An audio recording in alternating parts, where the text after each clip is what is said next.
الحمد للہ رب العالمین والصلاة والسلام علی اشرف الانبیاء و سید المرسلین وعلی آلہ وصحبہ اجمعین۔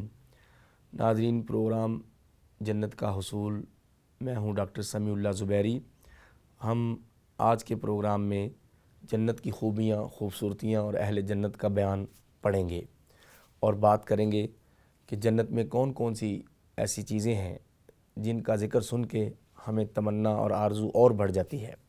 نبی کریم صلی اللہ علیہ وسلم نے فرمایا کہ جنت میں تو ایسی چیزیں ہیں جو نگاہوں میں کبھی نہیں آئیں، لیکن یہ بھی فرمایا کہ وَأُتُوا بِهِ مُتَشَابِهًا، سورۃ البقرہ میں ہے کہ البتہ پھلوں جیسے پھل، عورتوں جیسی عورتیں، بچوں جیسے بچے، گھروں جیسے گھر، متشابہاً ریزیمبلنس رکھنے والے ملیں گے، لیکن جب وہ پھل کھائیں گے وہ کہیں گے ہاں اس کا ذائقہ تو دنیا کے پھلوں سے بہت عمدہ، اور جب وہ اپنے گھروں کو دیکھیں گے کمرے تو ویسے ہی ہوں گے لیکن ان کی خوشبوئیں اور اس کی جو مینوفیکچرنگ ہے وہ دنیا کی جیسی نہیں ہوگی، بلکہ حدیث شریف میں آتا ہے کہ جنتی اپنے گھروں میں چلے جائیں گے۔ تو کسی شخص نے پوچھا کہ اے نبی کریم صلی اللہ علیہ وسلم، ہم اپنا گھر کیسے پہچانیں گے؟ آپ نے فرمایا کہ جس طرح تم دنیا میں اپنا گھر پہچان لیتے ہو، اس سے بھی زیادہ جلدی اپنے جنت میں گھر پہچان لو گے۔ یہ اللہ تعالیٰ آپ کو سمجھ دے دیں گے۔ اور فرمایا کہ گھر ہوگا من لؤلؤۃ مجوفۃ عرضھا 60 میلا، اتنا بڑا کیسل ہوگا، اتنا بڑا محل ہوگا، اور ایک ہی موتی کو تراش تراش کے اس کے کمرے، کھڑکیاں، پردے، دروازے، سیڑھیاں، اوپر والی منزل وہ بنائے ہوئیں گے۔ مثلا زمرد ہے، جیڈ ہے اور ہیرے ہیں، جواہر ہیں، اس کو تراش خراش کر کے بغیر اینٹوں کے ایک ہی موتی میں سے گزرگاہ، بیڈ، بیٹھنے کی جگہ۔ یہ نبی کریم صلی اللہ علیہ وسلم کی ثابت شدہ احادیث ہیں، اس میں کوئی اچنبے کی بات نہیں۔ اللہ کی ذات بے انتہا بڑی ذات ہے، اس کے لیے اتنی بڑی جنت بنانا کوئی مشکل نہیں۔ اور اگر یقین نہیں آتا تو سمندر کی وسعتیں دیکھ لیں، اور آسمان اور کائنات، اور اس کے اندر جو نئی نئی کائناتیں بن رہی ہیں جو سائنٹسٹ بتا رہے ہیں، اس کی وسعتیں دیکھ لیں۔ اگر یہ ہو سکتا ہے تو وہ جنت بھی اتنی وسیع ہو سکتی ہے، یہ کوئی بعید از قیاس بات نہیں ہے۔ نبی کریم صلی اللہ علیہ وسلم نے فرمایا کہ بعض محلات ایسے ہوں گے کہ اس میں سب چیزیں سبز ہیں، قالین بھی سبز ہیں، پردے بھی سبز ہیں، بیڈ اور اس کی چادریں بھی سبز ہیں، اور اس میں بیٹھنے کی جگہ بھی سبز ہے۔ اور کچھ ہیں جو بالکل سرخ ہوں گے، ان کے قالین، ان کے بیڈز، ان کی چارپائیاں، چادریں، ہر چیز سرخ ہوگی، اور ہر گھر میں اس کے اہل خانہ ہوں گے جو آپس میں ایک دوسرے کو نہیں دیکھ سکیں گے، انسان اپنے بیوی بچوں سے خود مل سکے گا۔ اور نبی کریم صلی اللہ علیہ وسلم نے جنت کے درختوں کے بارے میں فرمایا ان فی الجنۃ لشجرۃ، جنت میں ایسا ایسا درخت ہے جذوعھا من الذھب، بلکہ جنت میں کوئی درخت ایسا ہے ہی نہیں جس کا تنا سونے کا نہ ہو اور اس کی شاخوں سے کپڑے نہ نکلتے ہوں۔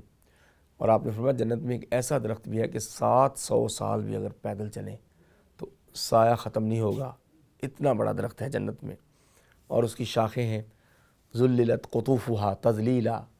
قرآن کہتا ہے کہ جنت کے درختوں کی شاخیں جو ہیں وہ لوڈڈ ہوں گی، ان کے اوپر بڑے بڑے پھل لگے ہوئے ہوں گے، اور اپنے پھلوں کے بوجھ سے وہ جھکی ہوئی ہوں گی، اس قدر جھک جائیں گی کہ انسان کھڑا ہو کے وہاں سے پھل نوچ سکے گا، اتار سکے گا۔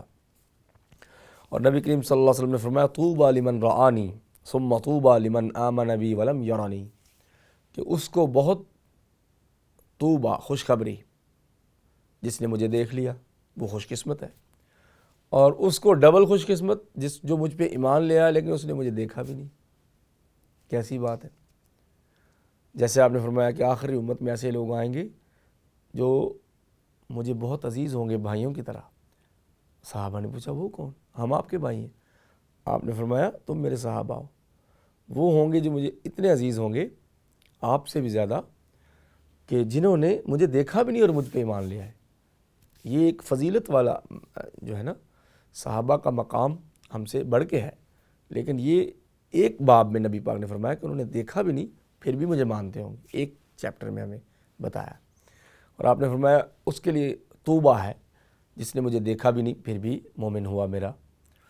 تو صحابہ نے پوچھا کہ یہ طوبیٰ کیا ہے؟ ما طوبیٰ، تو آپ نے فرمایا شجرۃ فی الجنت مسیرۃ مئۃ عام، کہ میرے صحابہ طوبہ جنت کا ایک درخت ہے، طوبہ پاکیزہ درخت، اس کا سایہ اور اس کی جو چوڑائی اور لمبائی ہے وہ 100 سال کے برابر ہے، یعنی 100 سال کوئی بندہ چلے اس کے برابر ہے۔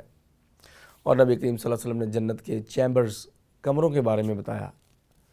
ایک دفعہ آپ درس ارشاد فرما رہے تھے، ان فی الجنت غرفا یرا ظاہرها من باطنها وباطنها من ظاہرها۔ آپ نے فرمایا جنت میں ایسے ایسے چیمبرز ہیں، کمرے ہیں، جن کو باہر سے دیکھیں تو اندر سے خوبصورت ماحول نظر آتا ہے، اور جب آپ اندر بیٹھے ہوں تو ان کی دیواروں کے اندر سے باہر کا ماحول، جنت کا خوبصورت منظر اور چہچہاتے ہوئے پرندے، اڑتے ہوئے پرندے اور خوشبوئیں اور خوبصورت مناظر، بکھرے ہوئے خادم اور مشروبات کے جام اور بہتی ہوئی نہریں، وہ سب بہار کا موسم وہاں نظر آتا ہے، کیونکہ جنت میں نہ تو خزاں ہے، نہ سورج ہے، اور نہ ہی وہاں سردی ہے، ایک ہی موسم خوبصورت رہے گا۔ نہ وہاں نیند ہے، نیند تو تھکن سے ہوتی ہے نا، جنت میں نیند نہیں ہے، نیند دنیا میں ہے، تھک کے بندہ نیند میں چلا جاتا ہے، وَجَعَلْنَا نَوْمَكُمْ سُبَاتًا۔ جنت میں تھکن ہی نہیں ہے، اس میں تھکن نہیں تو نیند کہاں سے آ گئی؟ ہاں جو آپ چاہیں گے وہ مل جائے گا، اگر آپ چاہیں کہ میں سو جاؤں وہ اور بات، لیکن کوئی تھک کے وہاں نہیں سوئے گا،